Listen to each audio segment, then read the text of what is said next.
So the next thing that happened on Friday Night SmackDown, we get to the next segment of the night where we see Randy Orton and Kevin Owens. They come out there to the ring and they are hosting the RKO show together. So yeah, that's what they was talking about. And then, they was talking about a lot of stuff, how Randy Orton said it took long for Kevin Owens to talk him into, doing the show with him and all that stuff, because he says usually it would take a long time, but he says that he feels pretty good. He says that he wants to be out here in front of these wonderful people in France tonight. So yeah, that's what he says. He says that he's going to do the show.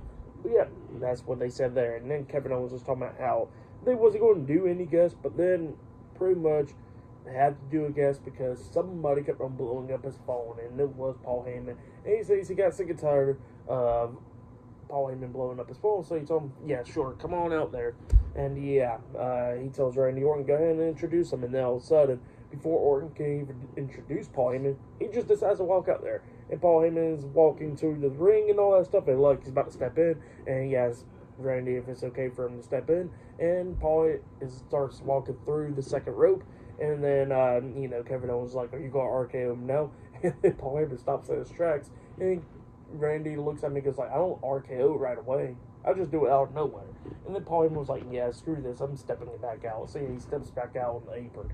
But yeah, Paul Heyman pretty much got a few things to say to Randy Orton and Kevin Owens, and he's trying to tell them, hey, can y'all back out that tag team match tomorrow at Backlash? And pretty much they just said no, because they want their revenge on the Bloodline and all that stuff, and they're getting sick and tired of them. So yeah, that's what they said there. And Paul Heyman keeps on begging them and all that stuff to back out the tag team match, but they won't do it. And then Randy Orton and Kevin Owens looks at me and goes like, well, who's the damn real tribal chief then? And Paul Heyman was like, you already know, but I can't say it because there's so many things going on, you just don't understand. And while that was going on, all of a sudden we see Sikoa and Tonga come up from behind, attacking Randy Orton and Kevin Owens, beating them down and all that stuff. But then they go outside the ring, going at it and all that. Orton beating down Solo, and Tonga and Kevin Owens is going at it. We see security guards pulling them all apart. Orton starts beating down the security guards, slamming them on the announce table and all that stuff.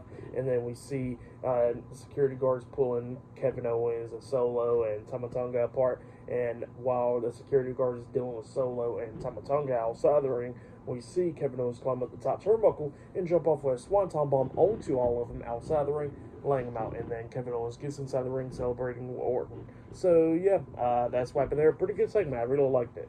But then after that, we see Angelo Dawkins and Montez Ford, the Street Profits, talking. They were somehow, that they're going to go out there and win the tag team titles tonight, because tonight's a big night. And they say that they want the smoke. So yeah, that's what they said there. Later on tonight, Austin Theory and Grayson Waller, A-Town Down Under, will take on the Street Profits for the tag team titles. So yeah, that's what's going to be happening later on tonight. But up next, it'll be LA Knight versus Angel 101 up next on SmackDown. So yeah, I'll see you guys later. Till then.